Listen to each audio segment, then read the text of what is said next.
challenge anyone, any human being, to point out a single teaching from the Quran or the Sahih Hadith which is against humanity as a whole. শুভ সন্ধ্যা। আমার নাম নিখিলা। আমি ডেন্টালের একজন ছাত্রী। ইসলাম সম্পর্কে আমার জ্ঞান আসলেই কম। আমি যতটুকু জানি আমার বন্ধুদের কাছ থেকে শুনেছি। আমার প্রশ্ন হচ্ছে, আমি একটি পোস্টারে দেখেছি যে বলা আছে সঙ্গীত এবং নৃত্য ইসলামে গ্রহণযোগ্য নয়। এটা কেন? মানে আমি বলতে চাইছি যে আপনি এটা এমনি এমনি বলতে পারেন না যে গান বাজনা বা নৃত্য করো না। যেমন আপনি যদি বলেন যে ভরতনাট্যম বা অন্য কোনো নৃত্যের ব্যাপারে যেখানে সঙ্গীত আছে, এমনকি এমনিতেও আমরা সঙ্গীতের মাধ্যমে ঈশ্বরের প্রশংসা বা নিজেদের আবেগ প্রকাশ করে থাকি, তাহলে গান বাজনা গ্রহণযোগ্য নয় কেন? বোন জিজ্ঞেস করলেন যে কেন ইসলাম ধর্মের সঙ্গীত এবং নৃত্য নিষিদ্ধ। প্রথমে আমি সঙ্গীত নিয়ে বলছি, এরপরে নৃত্য। সঙ্গীতের ব্যাপারে বলা যাবে, আমাদের প্রিয় নবী মুহাম্মদ সাল্লাল্লাহু আলাইহি ওয়াসাল্লাম বলেছেন যে সঙ্গীতের বাদ্যযন্ত্র সাধারণ নিয়মে সবই নিষিদ্ধ, তবে তিনি যেটার অনুমতি দিয়েছিলেন সেটা দাফ, একপাশে খোলা ড্রাম যাকে বলা হয় ডাফ বা ডাফলি। বাকি সবগুলোই নবী নিষিদ্ধ করেছেন, কারণ আপনি যদি ভেবে দেখেন এটা আপনাকে দূরে নিয়ে যায় আল্লাহ সুবহানাহু ওয়া তাআলার জিকির থেকে, সর্বশক্তিমানকে স্মরণ করা থেকে। এ কারণে যখন আমরা এরকম গান শুনি, যেমন ধরেন সিনেমার গান হোক, সেটা হিন্দি, মালায়ালাম, তামিল বা অন্য কিছু, আপনি দেখবেন যে এই হিন্দি সিনেমার গানগুলোর বেশিরভাগ কথায় একেবারে বাস্তবতা বহির্ভূত। আপনি জানেন যে নায়ক নায়িকাকে বলছে, मैं तुम्हारे लिए चांद तोड़ के लेके आऊंगा, मैं तुम्हारे लिए सितारे तोड़ के लेके आऊंगा, আমি তোমার জন্য চাঁদ নিয়ে আসবো, আমি তোমার জন্য তারা নিয়ে আসবো। আমরা জানি এটা সম্ভব না, কোনো মানুষ তার প্রেমিকার জন্য চাঁদ তারা নিয়ে আসতে পারে না। তবুও আমরা বলে থাকি পরিস্থিতি বা আবেগ ইত্যাদির কারণে। তো এই কারণে সাধারণ অনুশাসন হচ্ছে যে সঙ্গীত একজন মানুষকে আল্লাহ সুবহানাহু ওয়া তাআলার কাছ থেকে দূরে নিয়ে যায়। এ কারণে আমাদের প্রিয় নবী বাদ্যযন্ত্রকে নিষিদ্ধ করেছেন দাফ ছাড়া। অথবা সাধারণভাবে কণ্ঠস্বর, উদাহরণস্বরূপ যদি কেউ কোরআন আবৃত্তি করে তার কণ্ঠ সুন্দর, সেটা ঠিক আছে, কারণ এটা একজন মানুষকে আল্লাহ সুবহানাহু ওয়া তাআলার দিকে নিয়ে আসে।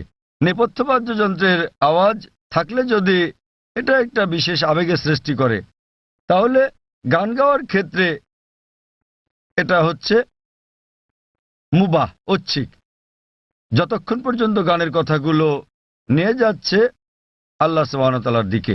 যদি গানের কথাগুলো আপনাকে আল্লাহর কাছ থেকে দূরে সরিয়ে নিয়ে যায়, তাহলে সে ধরনের গানও নিষিদ্ধ। এবার আসি দ্বিতীয় ভাগে, নৃত্য করা কেন নিষিদ্ধ। কোরআনে এমন কোনো আয়াত নেই, অথবা আমার জানার মতো কোনো হাদিস নেই যেখানে বলা আছে যে নৃত্য করা হচ্ছে হারাম। কিন্তু সাধারণভাবে যেহেতু মানুষ নাচে অন্য মানুষদের দেখানোর জন্য, আপনারা জানেন যে মঞ্চে নৃত্য পরিবেশন করা হয়, যেমন ভরতনাট্যম। আপনি মঞ্চে ভরতনাট্যম করছেন আর হাজার হাজার লোক আপনাকে দেখছে। সাধারণভাবে যদি হিজাবের দিক থেকে বলি, আমরা চাইবো না যে উন্মুক্ত হোক আমাদের মহিলারা, আমাদের মায়েরা, আমাদের বোনেরা, আমাদের কন্যারা মঞ্চে উঠুক আর হাজার হাজার লোক তাদের দেখুক। তো যে কোনো পেশা যেখানে শরীরকে প্রদর্শন করা হয়ে থাকে মানুষকে বিনোদন দেবার জন্য, সেটা নিষিদ্ধ।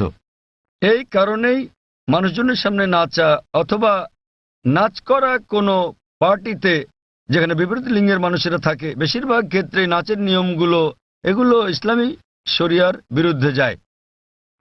যখন আপনি নাচেন বেশিরভাগই জোড়া বেঁধে, ছেলে এবং মেয়ে, আর তাদের মধ্যে বেশিরভাগই গার্লফ্রেন্ড বয়ফ্রেন্ড, এবং তারা অন্য মানুষদের সামনে নাচে। সুতরাং যেহেতু এটা ইসলামী হিজাবের নিয়মের পরিপন্থী, এ কারণেই বলা হয় এটা নিষিদ্ধ, কারণ এটা হিজাবের নিয়মের বিপরীত।